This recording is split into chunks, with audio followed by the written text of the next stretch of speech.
Oh,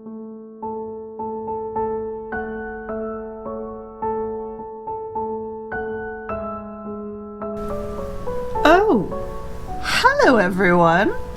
I'm just reading my Spell of the Day book so that I know what spell to cast today. And today we're making gingerbread men prosperity poppets. Yeah, actually I might actually film myself doing that, just, you know, I think that might be entertaining. But this is an actual Spell of the Day journal. I picked it up while I was in Salem at a lovely store called the Coven Cottage. I want to move there and live in that store for the rest of my life. It was absolutely beautiful. I hate to gush like this, but of all of the pagan stores I went into, and I went into, I think, every one of them, all of the witchy pagan shops that were available, it was hands down my favorite. Hands down my favorite. So if you're ever in Salem and you want to go to the quintessential witchy, heathen, pagan shop, find the Coven's Cottage and go check it out, because yeah, it's just a beautiful place. So today I wanted to talk about my adventure in Salem and talk about what I learned there about not necessarily paganism, but about our creation of artifacts as human beings, because people seem to think that archaeology stops at a certain point and that you can't have archaeology in the modern era, or that objects created today are not necessarily artifacts.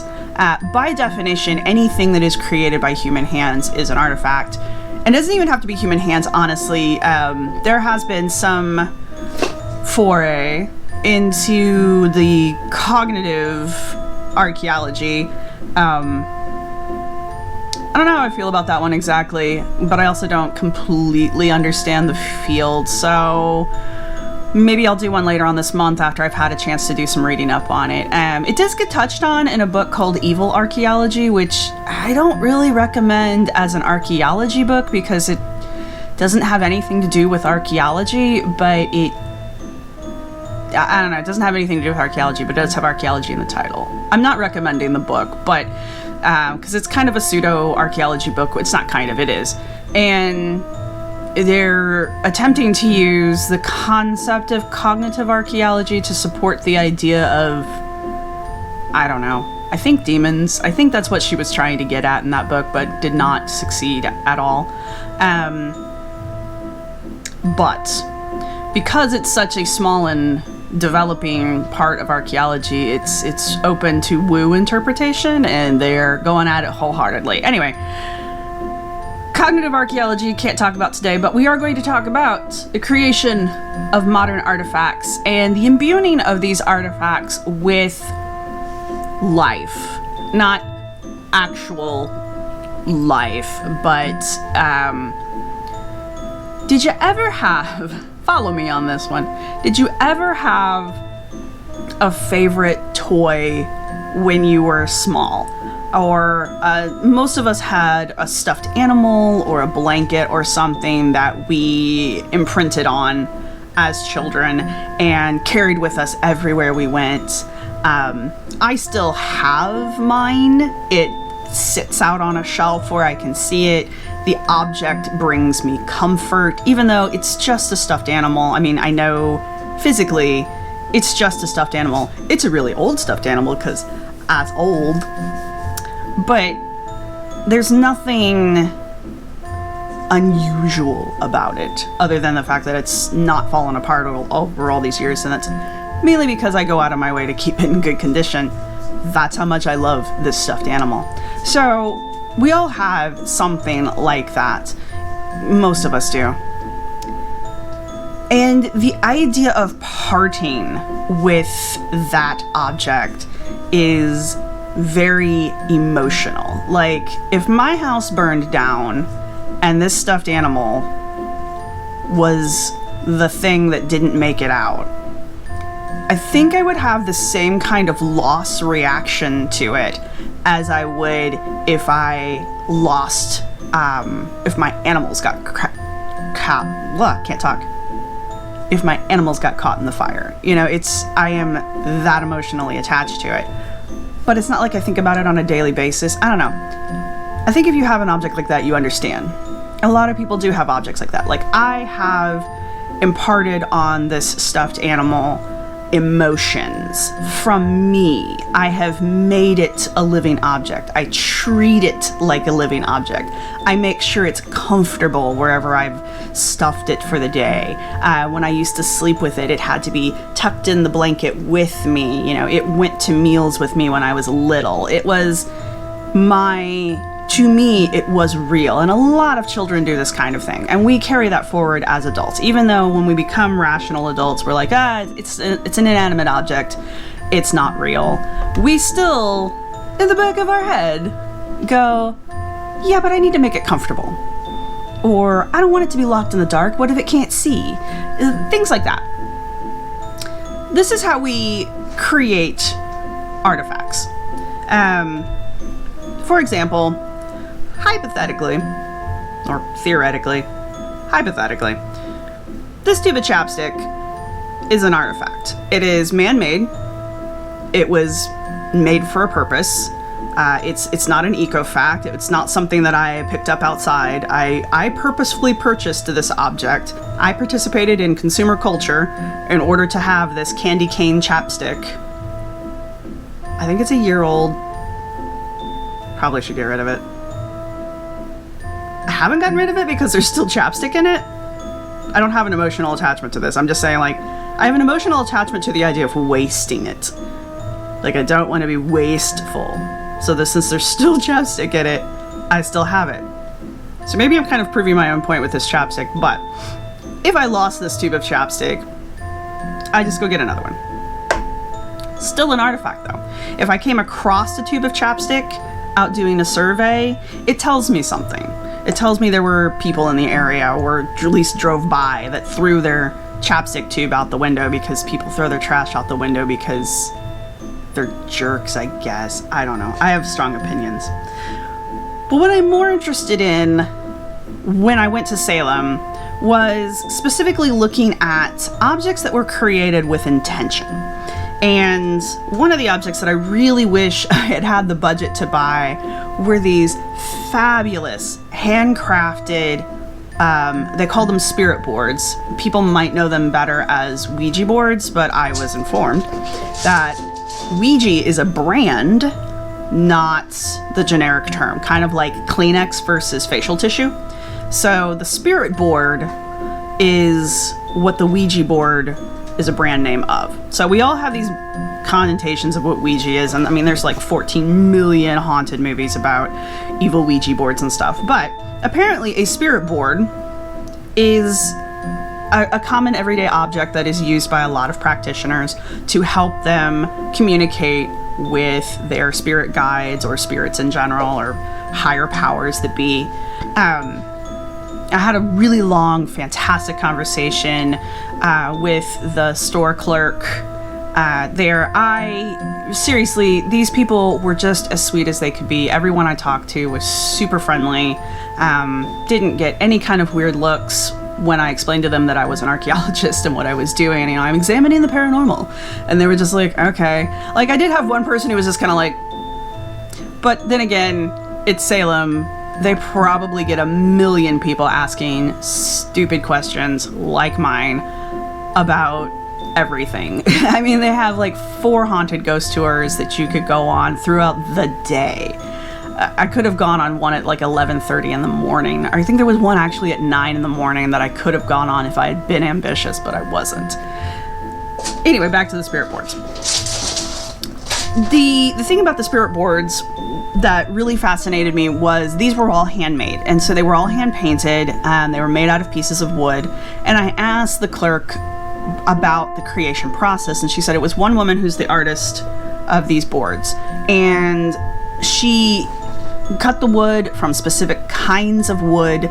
She cut the wood at the time with the intention that it would become a spirit board. She would meditate and pray over the wood, imbuing it as you would with powers. When she painted it, everything was painted with intention. It wasn't just like crazy, God take the wheel kind of thing. It was, you know, she had an idea in her head that she was creating this board for a purpose. And it's that creation process. Like, if I was to just pick up the board and look at it, they were very pretty. They were very pretty. And they, in their own rights, are small works of art. But I don't, just picking up the board and looking at it, you don't understand exactly what the board went through to become the product, because in the end it was a product. I had to purchase it if I wanted it. It wasn't like I walked into the store and the board was like, "You are my new owner," and I got to take it home for free.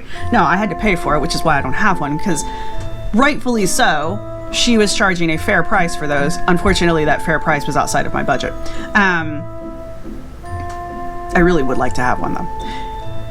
I was fascinated by the creation process, and so I have actually gotten information to try to contact this person, and I hope in the future I will be able to and maybe interview her about the process and about the idea that she is creating, you know, ritual artifacts for the modern era. And I gotta turn this light down, I'm sorry guys. The process of creating ritual artifacts today is very fascinating to me. Confession time, I used to be pagan. I was very bad at it. I was not raised religious, like, at all. My father was not religious. My mother, if she was religious, didn't do the thing that religious people do. So I was not raised religious. As my rebellious stage, went to church. And the church I went to was okay, but that only lasted for a year, as most rebellious stages do. But I was attempting to be pagan for a long time. And part of being pagan is, you know, you contact your spirit guides and you find a god to call you, and you become the servant of a god, or the follower of a god or a spirit or something. And you practice ritual. And the performative action of ritual can be as simple as just drinking a cup of tea, or, you know, being mindful throughout the day, or it can be as complicated as having what I consider high ritual, is having artifacts that you have to use in a certain way in the ritual for certain things to occur. When I was doing all of this, I was in my teens, so really the gravitas of it all was lost on me. Now as an adult and as a trained archaeologist, the value of artifacts and the value of ritual and the importance of imbuing objects with the humanity, I guess, is the best way to put it. When I say imbuing, I don't think that I'm actually putting anything into the stone. I mean, mentally it has been imbued in my mind as becoming more than what it was. And that's kind of the life cycle of an artifact. An artifact starts off as something created out of need or desire, and, you know, I as the creator have made this thing, and then I put it out into the world, and someone else comes along and uses said object, or I continue to use said object, and that object grows in importance or diminishes in importance, depending on how it's used, who uses it. The object can be lost again, refound by someone else, reused by someone else. I mean, how many times have you bought something at Goodwill? And you have bought that thing at Goodwill because you just thought it was the bee's knees, but clearly someone else didn't, or else it wouldn't have been in Goodwill in the first place. Funny story, that's where actually I got a lot of my old altar items when I was a teen. Was I would go to the Goodwills and the thrift stores and find objects that called to me, basically shinies that I liked, and those objects would then go home with me, they would go on my altar, and they would become objects of importance. Also, the idea that an object was old kind of gave it some kind of importance, regardless of if it actually had that importance or not. I mean, a teacup could be more than a teacup. But also remember, sometimes a cigar is just a cigar. these things. However, in Salem, you can buy everything and anything you could ever want or need for your altar, for your ritual experience. You can also buy normal things in Salem, like t-shirts and postcards and that kind of stuff, but their big draw is to bring people in to buy witchy stuff, and they're encouraging people for witchcraft and their witchcraft, modern witchcraft, and that kind of stuff. They have really embraced that, and I should do a whole video on the ghost tour that I took, because there's a lot that happened during that. None of it was like intentional. It's not like I saw ghosts or anything, but the way that they treated the history of Salem and the witch trials was actually a lot different than I was expecting it to be, which is good. I didn't expect it to be bad, it just was a very pleasant surprise. But back to things. I wanted to show you some of the stuff that I did purchase and some of the stuff that I have had since I was a pagan.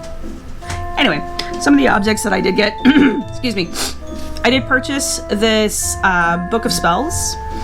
There's one spell for every day. It's by Patty Wingington. Sorry if I said your name wrong. It's really cute. But, you know, this has obviously been created in a way to make it visually appealing. It's got this beautiful cover with the sparkles. The pages are gilded. The paper is nice. Ooh, crap, I drop it on everything. You know, it's a very pretty book. It's outlined in a way to make it pretty. Each spell is very short, to the point. It's dated. There's like a little section to write notes down, blah, blah, blah.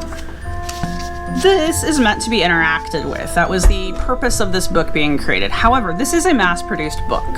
I could have bought this at any bookstore that carries books. It doesn't even have to be metaphysical books. This isn't necessarily a metaphysical book, even though the author, I did look her up, she is a practicing witch. She publishes other books on the topic. The point is that this was a mass-created book to put out for the masses. It hit the shelves around the time that all of the journals hit the shelves for the new year.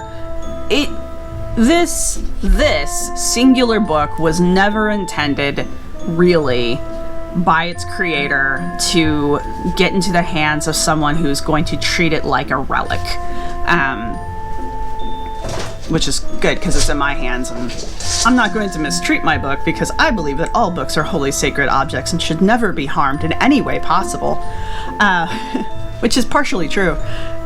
So I'm going to take good care of this book in general, but do I think it's imbued with magic? Do I think it was made with intention? Do I think that it is a living thing? No. It's a book. It's a book that's fun. I enjoy it. It's pretty. It looks good on my bookshelf. That's not how you're supposed to approach your tools. And I want to show you guys something that I did get. Actually, two things that I got. So, I love rocks. It's a rock, seriously. I love rocks. I love different types of soil. I have been known to collect baggies of all of these things and keep them as samples because I am that nerd. But this is a, I believe they called it a dark moonstone. You can kind of see the moonstone there, and that's pretty. It's so pretty. Ooh. So of course I had to buy it. This was within my budget, but I bought this at a really neat rock shop called, I believe it was Silversmith or something like that.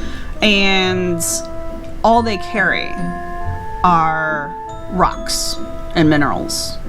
Yes, because minerals are metallic, rocks are not. Anyway, I have a thing for polished circular mineral samples, rock and mineral samples. I also picked up a small obsidian worry stone, but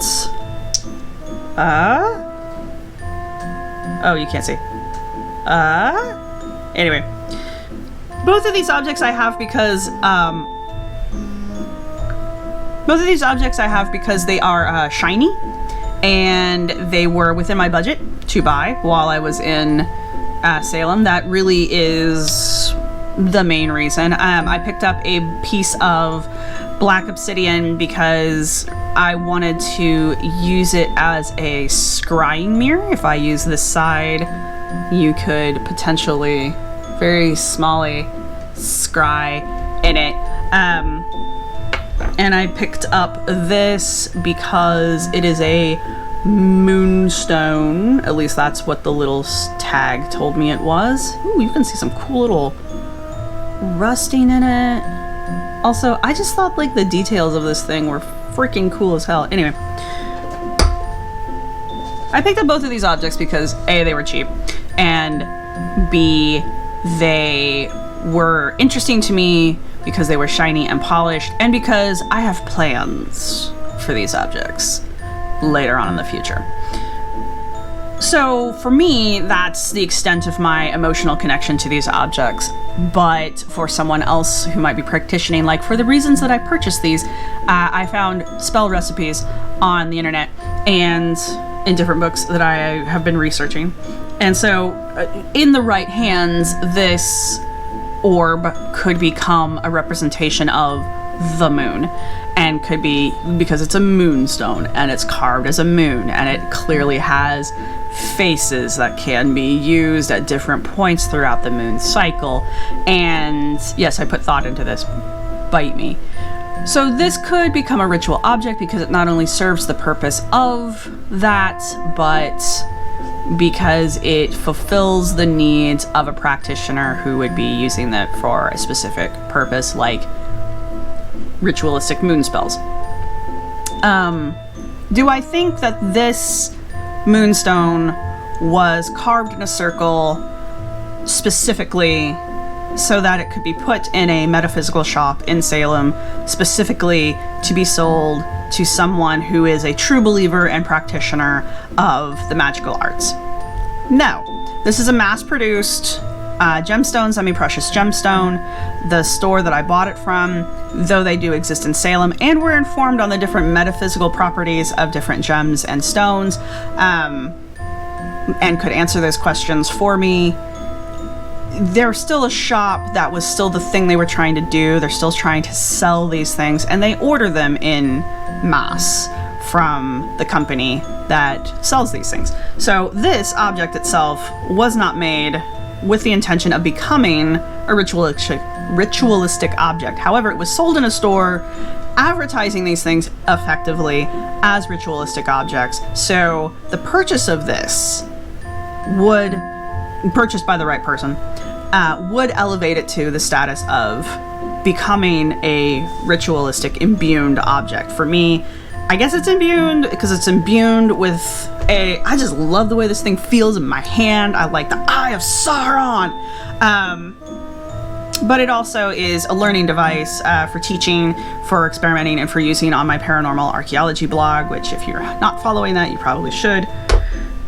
When I was younger, however, I did purchase several objects that, again, I purchased these objects. This is the important thing. Everything that I have maintained, I have bought from someone.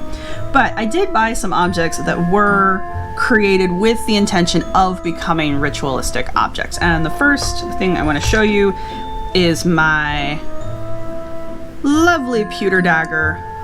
This is the faux silver pewter, so it doesn't have any lead in it, which is important if you want to chew on it, I suppose.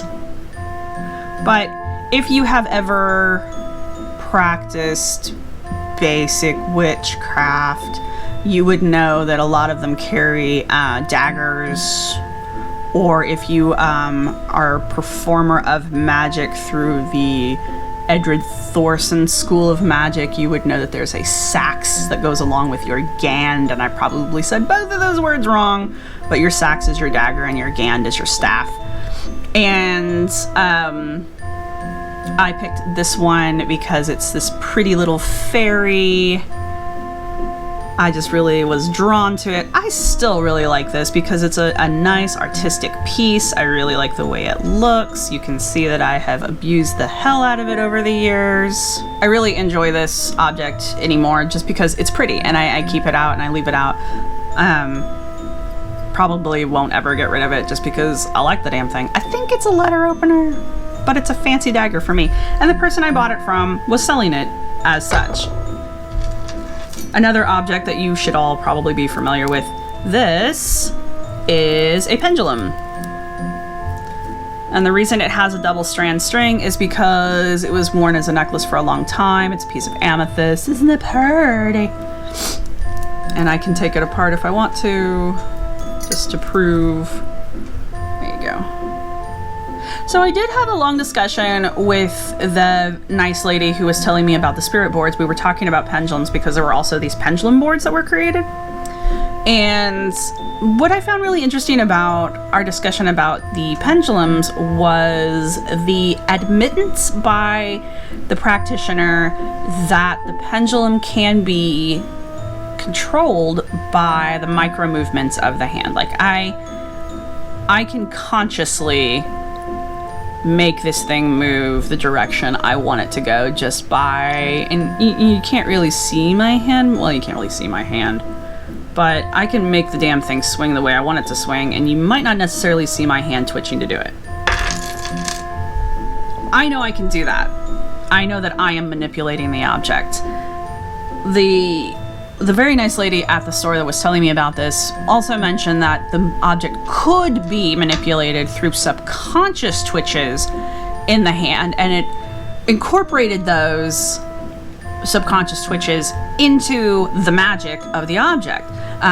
The pendulum, she says, is a way to contact your subconscious. And so you are not necessarily manipulating the object is actually manipulating you.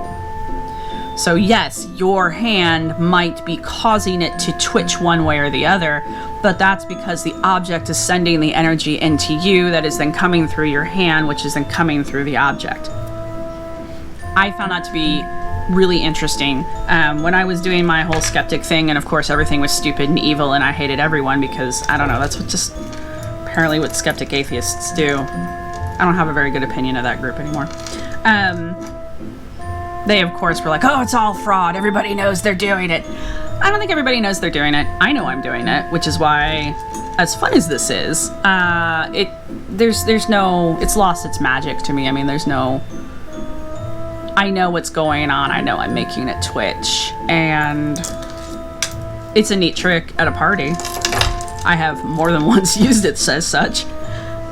But to someone who's not fully aware of that, or who chooses to believe that the object is manipulating them and thereby they are manipulating the object, you know, it can become a very powerful tool for them contacting their subconscious and blah, blah, blah, blah, blah. I do believe in a subconscious because it's been proven that it exists. I don't believe the subconscious is magical.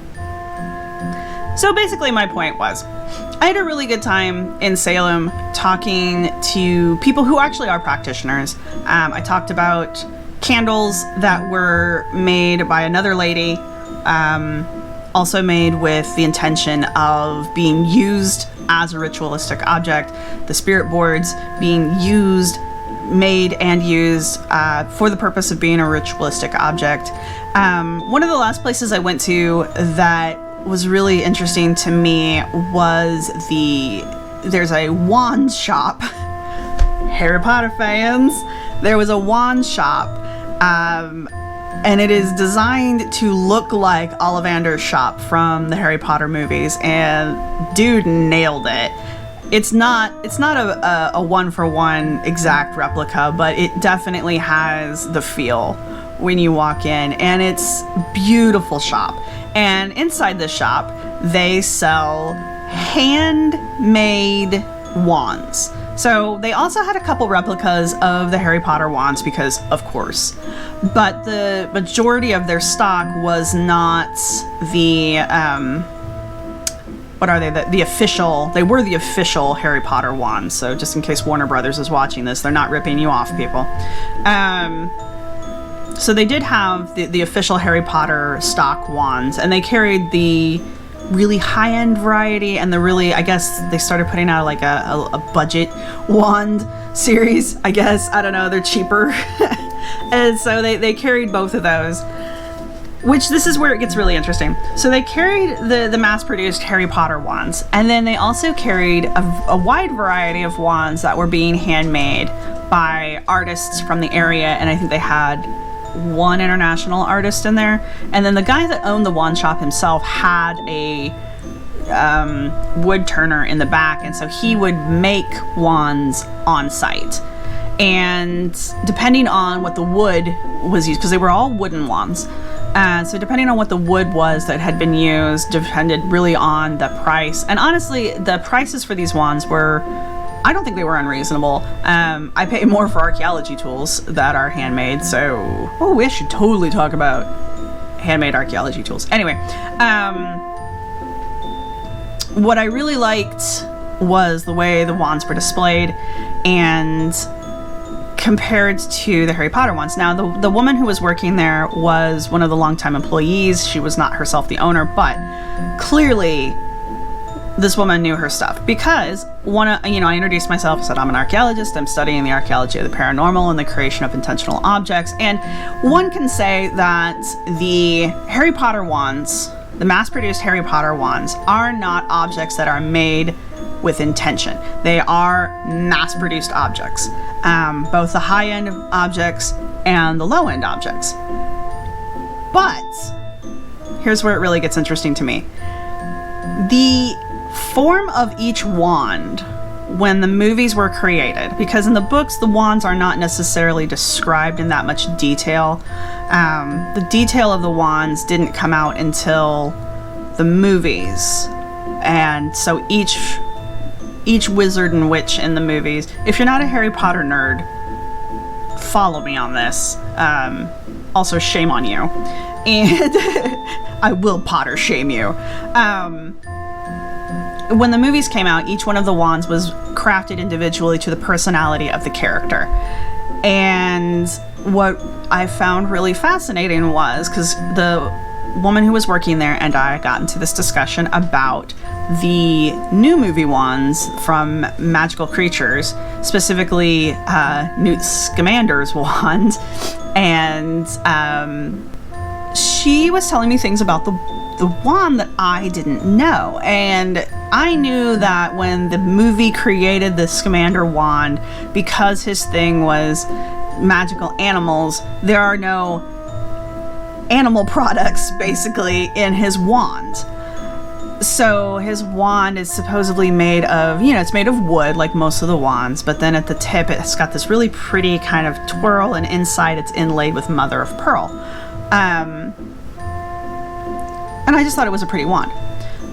Well, and I knew the Scamander thing about it didn't have any animal products. And so the woman's telling me that the reason why just the tip of the wand has that sea element, that water element of the shell inlay, is because Scamander had only studied terrestrial animals his whole life, and he had just started discovering and studying water animals, and so the wand was actually changing.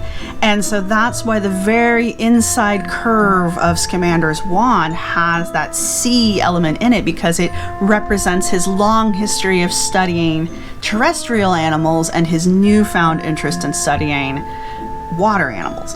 And okay, look, first off, as a nerd, I think that's kind of fun, but as somebody studying this kind of thing, it kind of blew my mind, because we're talking about a mass-produced wand made with no intention of being used for ritualistic purposes that has now found its way into a wand store that is creating hand-turned wooden wands specifically for the purpose of being used in ritualistic settings. Like, these wands, yeah, she'd have sold them to you for your kids, and she had a whole spiel set up for, how sturdy the wands were in case kids decided to use them as swords, and it was really kind of cool. And yes, I say sword wrong.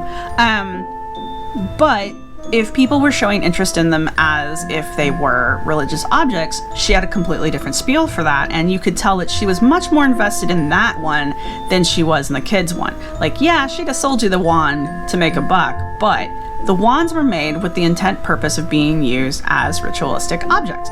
The Harry Potter wands are not. Yet, the intention behind the design of each Harry Potter wand was done in such a way that you could interpret the wand itself as being used for ritualistic purposes.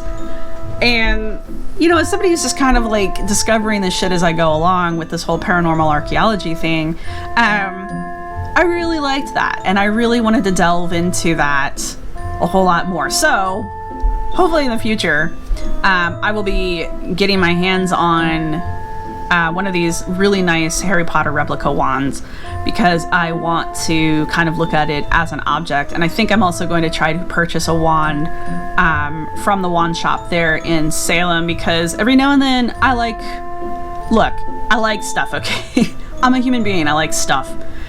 And they occasionally get, if you've never seen purple heartwood, you should definitely look it up. It is beautiful.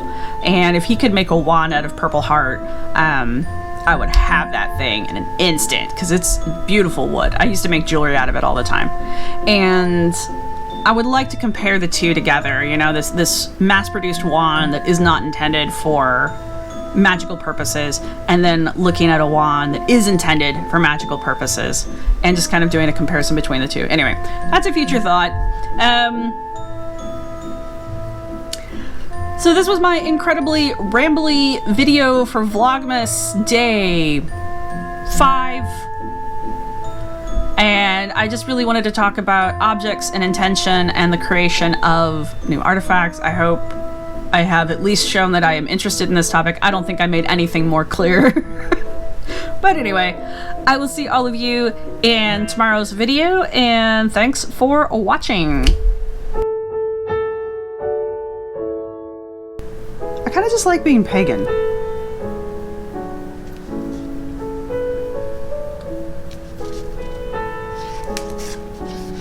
I do like being pagan.